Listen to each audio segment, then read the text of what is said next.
বন্ধুরা, IPL 2025 mega অকশনের আগে রিটেশনের কি রুলস রয়েছে সেটা কিন্তু বিসিসিআই জানিয়ে দিয়েছে।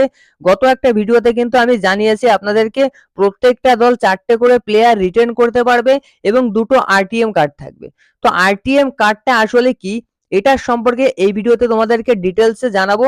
আর কলকাতা নাইট রাইডার্স কোন 4জন প্লেয়ারকে রিটেন করবে এবং কোন দুটি প্লেয়ারকে আরটিএম কার্ডের মাধ্যমে দলে ধরে রাখবে সেটাও জানাবো।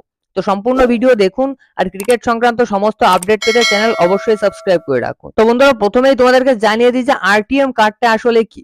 তো দেখো, 4টে প্লেয়ার রিটেন করতে পারবে, 2টো আরটিএম কার্ড থাকবে। এই আরটিএম এর মাধ্যমে প্লেয়ার ধরে রাখা হচ্ছে, অ্যাকচুয়ালি প্লেয়ারদেরকে রিলিজ করে দেবে। তবে যে প্লেয়ার দুজনকে আরটিএম কার্ডের মাধ্যমে দলে রাখবে সেই দুজন প্লেয়ারকে কিন্তু অকশন থেকে দলে নেবে। যেমন ধরুন, রিঙ্কু সিংকে যদি কলকাতা নাইট রাইডার্স আরটিএম কার্ডের মাধ্যমে ধরে রাখতে চায়, সেক্ষেত্রে রিঙ্কু সিংকে রিটেশন পর্যায়ে রিলিজ করে দেবে। তারপর যখন অকশন হবে, সেই অকশনে রিঙ্কু সিং এর যা হাইয়েস্ট দাম উঠবে, অর্থাৎ যদি রিঙ্কু সিং এর দাম 10 কোটি টাকা ওঠে আর এই 10 কোটি টাকা যদি অন্য দুটো দল বিট করে, মনে করুন রিঙ্কু সিংকে অকশনে মুম্বাই ইন্ডিয়ান্স এবং চেন্নাই সুপার কিংস এই দুটো দল বিট করে 10 কোটি পর্যন্ত বিট উঠেছে, যখন বিটটা কমপ্লিট হবে, মানে চেন্নাই সুপার কিংস এবং মুম্বাই ইন্ডিয়ান্স দুটো দলের যে কোনো একটা দল রিঙ্কু সিংকে কিনেছে, সেই সময় কিন্তু রিঙ্কু সিংকে ওই টাকাটার বিনিময়ে কলকাতা নাইট রাইডার্স দলে নিতে পারবে। মানে দুটো দল বিট করবে, বা দুটো হোক, 3টে হোক, 4টে হোক, যে কটা দলে বিট করুক না কেন, ফাইনাল বিট যখন ঘোষণা হবে, যখন রিঙ্কু সিং সোল্ড হয়ে যাবে, তখন যদি কলকাতা নাইট রাইডার্স বিট নাও করে, কলকাতা নাইট রাইডার্স আরটিএম কার্ডের মাধ্যমে ওই প্লেয়ারটাকে দলে নিতে পারবে, মানে রিঙ্কু সিংকে দলে নিতে পারবে। তো আশা করি বুঝতে পেরেছেন ব্যাপারটা। এটাই হচ্ছে আরটিএম কার্ড। এবার আসছে কলকাতা নাইট রাইডার্স কোন প্লেয়ারদেরকে রিটেন করবে আর কাদেরকে আরটিএম কার্ডের মাধ্যমে রাখবে।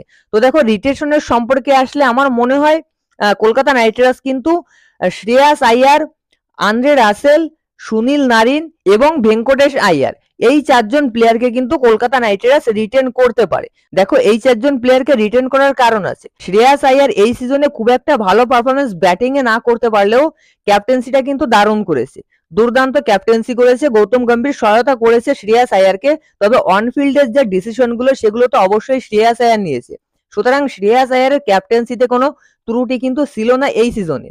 তো শ্রেয়াস আইয়ারকে অ্যাজ এ ক্যাপ্টেন হিসেবে কিন্তু অবশ্যই রিটেন করবে। আর সুনীল নারিন এবং আন্দ্রে রাসেল দুজনই কলকাতা নাইট রাইডার্সের মেইন অলরাউন্ডার। তো সুনীল নারিন এবং আন্দ্রে রাসেল এই দুজনকে তো কোনো কারণ ছাড়াই তোমার হচ্ছে কলকাতা নাইট রাইডার্স রিটেন করবে। এই দুজন প্লেয়ারকে রিটেন করার জন্য কিন্তু কোনো কারণ লাগবে না। আর আসছি ভেঙ্কটেশ আইয়ারের সম্পর্কে। তো দেখো, ভেঙ্কটেশ আইয়ার কিন্তু গত সিজনে ভালো খেলেছিল। নকআউটের ম্যাচগুলোতে, স্পেশালি নকআউটের ম্যাচগুলোতে কিন্তু ভেঙ্কটেশ আইয়ার দুর্দান্ত খেলেছিল। তবে এখানে ভেঙ্কটেশ আইয়ারের জায়গায় কিন্তু বরুণ চক্রবর্তীও একটা অপশন হয়, কিন্তু আমার মনে হয় বরুণ চক্রবর্তীর পরিবর্তে কলকাতা নাইট রাইডার্স ভেঙ্কটেশ আইয়ারকেই রিটেন করবে, কেননা ভেঙ্কটেশ আইয়ার কিন্তু একজন অলরাউন্ডার। আর বরুণ চক্রবর্তী বোলার, অবশ্যই ভালো বোলার, নাম্বার 1 বোলার এই মুহূর্তে আইপিএল এর। তারপরেও কিন্তু ভেঙ্কটেশ আইয়ারকে রিটেন করার বেশি চান্স রয়েছে। অর্থাৎ শ্রেয়াস আইয়ার, ভেঙ্কটেশ আইয়ার, আন্দ্রে রাসেল এবং সুনীল নারিন এই 4জনকেই কিন্তু কলকাতা নাইট রাইডার্স খুব সম্ভবত রিটেন করবে। আর আরটিএম কার্ডে যে দুটো প্লেয়ারকে নেবে সেই দুটো প্লেয়ার হবে হচ্ছে রিঙ্কু সিং এবং হর্ষিত রানা। তো দেখো, রিঙ্কু সিং 55 লাখে কলকাতা নাইট রাইডার্সে কয়েকটা সিজন খেলছে। হর্ষিত রানাও কিন্তু একটা এরকম ছোট অ্যামাউন্টের টাকায় কলকাতা নাইট রাইডার্সে খেলছে। তো এই দুজন প্লেয়ার কিন্তু একটা ভালো দাম ডিজার্ভ করে। যেহেতু কলকাতা নাইট রাইডার্সকে অন্য প্লেয়ারদেরকে নিতে গেলেও টাকা খরচ করতে হবে, সেক্ষেত্রে কলকাতা নাইট রাইডার্স কিন্তু এই দুজন প্লেয়ারকে রিলিজ করে আরটিএম কার্ডের মাধ্যমে দলে নিয়ে এই দুজন প্লেয়ারের দামটা একটু হাই করতে পারে। দেখুন, রিঙ্কু সিং যদি অকশনে ওঠে, সেক্ষেত্রে রিঙ্কু সিং এর দাম অন্তত 7 থেকে 10 কোটি টাকা আমার মনে হয় উঠে যাবে। আর তখন আরটিএম কার্ডের মাধ্যমে কলকাতা নাইট রাইডার্স যদি রিঙ্কু সিংকে দলে নেয়, রিঙ্কু সিং এর কিছুটা প্রফিটও হলো, অপরদিকে কলকাতা নাইট রাইডার্স রিঙ্কু সিংকে ধরেও রাখতে পারলো।